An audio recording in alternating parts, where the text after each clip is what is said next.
Welcome back, ladies and gentlemen. This is the part of the show where we speak straight facts, no filter. So here with me today is Moreno, founder of A Girl's Gotta Eat.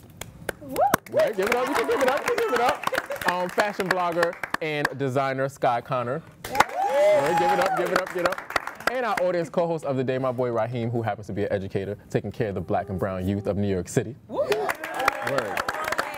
So, you know, in my opening, guys, I was really talking about, and I guess you guys may understand this more than you do, Raheem, because of the industry, but like, there's just so many pressures as we like ascend in this industry, doing the things that we want to do to like be a specific type of person, or to have a certain amount of things, or to be able to wear a certain clothing. How do you like combat those like pressures in addition to like being focused on what you want to do?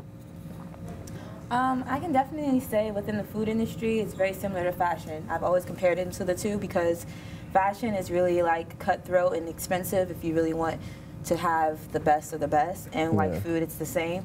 And I think it's important to always stay within your means because you can always be so creative with both fashion and food. You can buy things that are like $3 a pound and make it into, you know, the best tasting 5-star dish ever, you know? So it's about being creative in both fields and, you know, always staying within your means and conscious of what your wallet is looking like. Word. Wait, okay, so explain for the people who don't know what A Girl's Gotta Eat is and what it's about.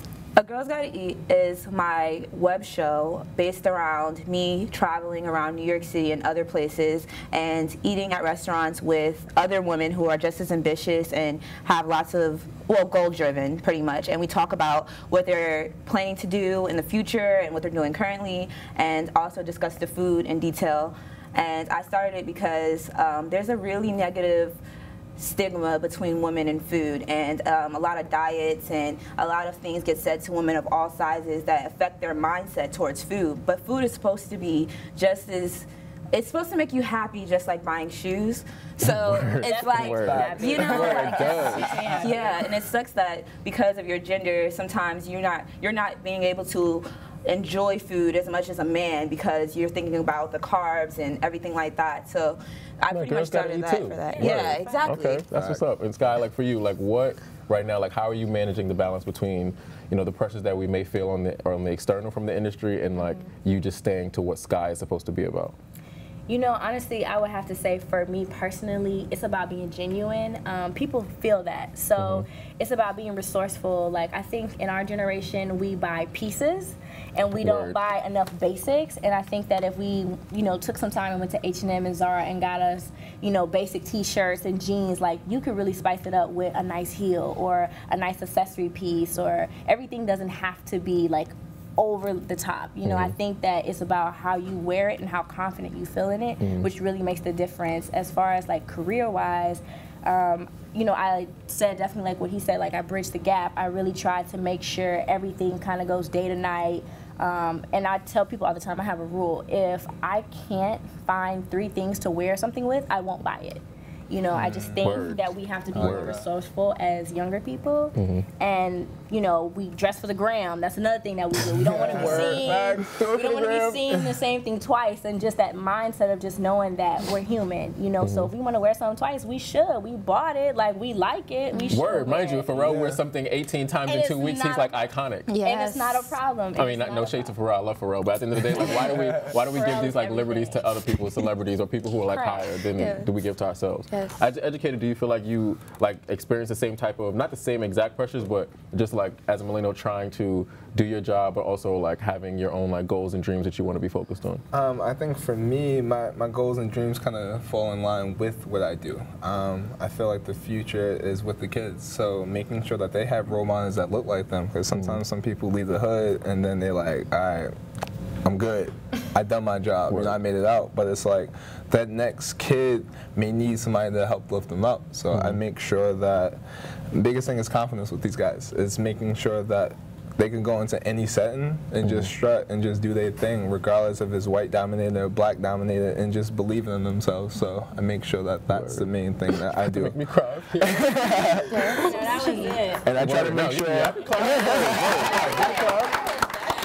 I try to make sure that I embody that with the energy that I'm putting out each and every day with the kids, whether that's what I'm wearing and just what I'm doing, making sure that I'm consistent, because you don't want to be inconsistent with these kids. They feel that. Word. You know, I feel like as a black man, obviously, No, I wasn't, right, look, camera, I'm trying that I wasn't necessarily like raised with the amount of knowledge that like others are afforded when they grow up, especially when it comes to like finances. Like it was really about like I was fly when I was a kid, right? But I was fly because my dad and my mom like made sure that like these are things that you just have to have because that's what we prioritize. But growing up, I realized having the freshest Jordans ain't helping me. You know what I mean? Like doing it for the gram is not helping my stomach. So like, how do you? Well, at what point did you like come to that realization for yourself where you were just like, all right, I need to do this for me.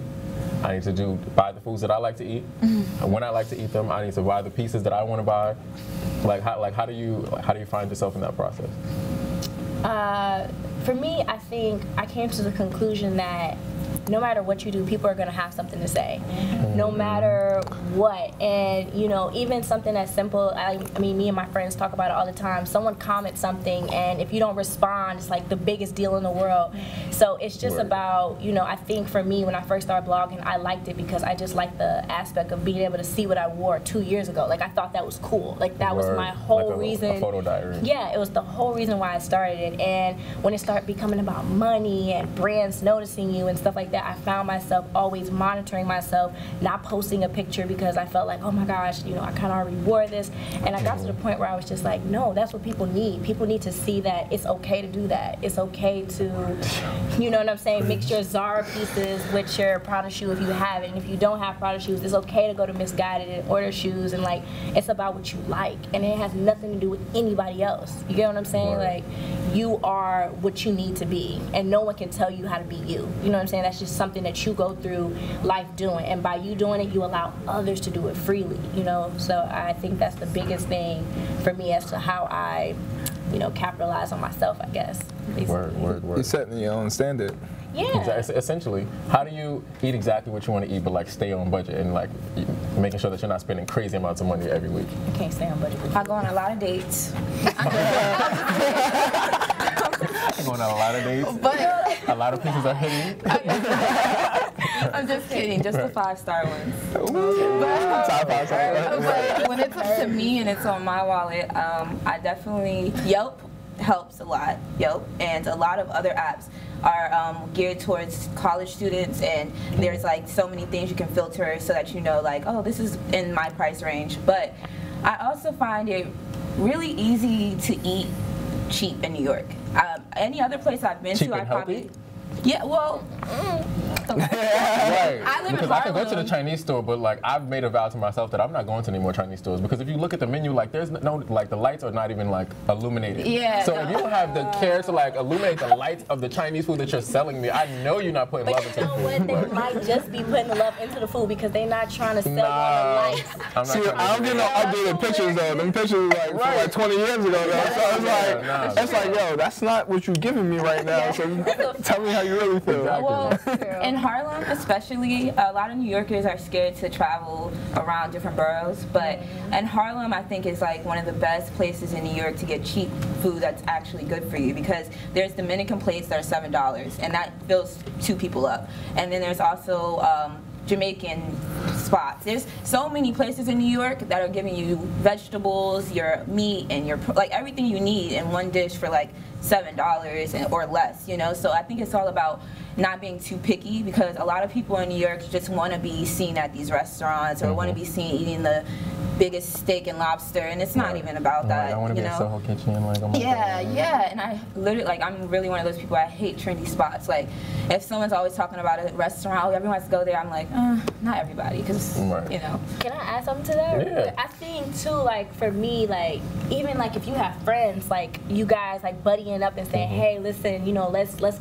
cook together and, like, watch Power. Like, obviously, I snap. feel like that's the most beneficial, like, people bringing stuff to, you know, like, hey, I got asparagus. Okay, hey, I got the salmon. You know, hey, I got the drinks or the juice or whatever. I just think that that's like also being very community oriented, because people in New York, let's face it, we all hang out. And if somebody invites you over to a kickback or something, the first question you ask, they got food? Yeah. BYOB? Gotta come over though, for real. Yeah, okay. So there's a promise that we can like come get some food? Yeah. Yo, I'm saying that. I live in Harlem too, so Right. Like, he said, so what's up? I mean, I educate the kids. I gotta eat too. I don't want no cute food. I want like real food. No, I throw Yeah. down. I throw down all types of food, but for the most part, what she said is very true. When I'm always having a dinner party, and in about 9 days, I'm having a very special dinner party. Okay. So if you think about it, if you do the math, what 9 days is. I got you. Okay. But yeah. For those recipes, I'll be making it with a very special butter, so that way we'll Okay, I really got you now. The food will, you know, give you all types of highs, and I think that is what, you know, but we always split up the grocery like tab because it's always cheaper, and my main goal is to make it $5 a person, because usually at a restaurant you're spending to 15 to 25, so you want to go home and be able to spend like way less than that. So that's a good point. Thank you guys so much for coming. Like, you know how many people are looking for this type of advice about whether it be food, fashion, or just even like standing tall in the fact that like they're educated and like being proud of that. Thank you guys for being here. And if you guys want more info on our guests, you can find them on their respective Instagram pages listed below or somewhere on the screen. You've probably seen it by now. Our next special guest is someone who's committed his professional career to helping people like you and me get our pockets together so we can make sure that we just get it together, that we're not spending too much money and we're not doing things that we shouldn't be doing. So when we come back after this commercial break, you'll get to see what we have in store.